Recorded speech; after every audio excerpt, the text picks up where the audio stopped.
In this video, I'm gonna share with you how to add a moving average on MetaTrader 5 on desktop. So just follow me and follow the steps. It's so easy and simple. So first of all, open your MetaTrader 5 and you have to go to Insert here at the top left. So click on it one time, go to Indicators and choose Trend.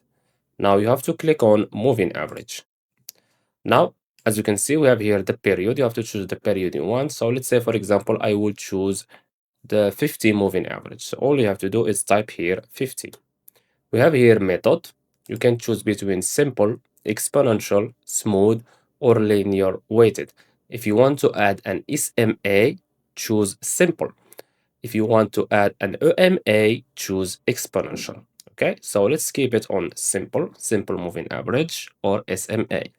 We have here the color. You can choose any color you want from here. So I will choose, for example, yellow. We have here the type of the line of the moving average. And here we have the thickness of the moving average. So I will choose, for example, this one. Click on it one time. Then click on OK.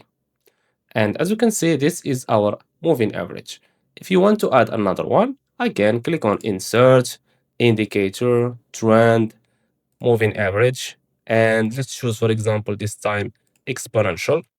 And let's choose the 20 EMA. Now for the color, I will change it to, let's say, white, and I will keep the thickness and the type. Click on OK. And as you can see, this is our second moving average.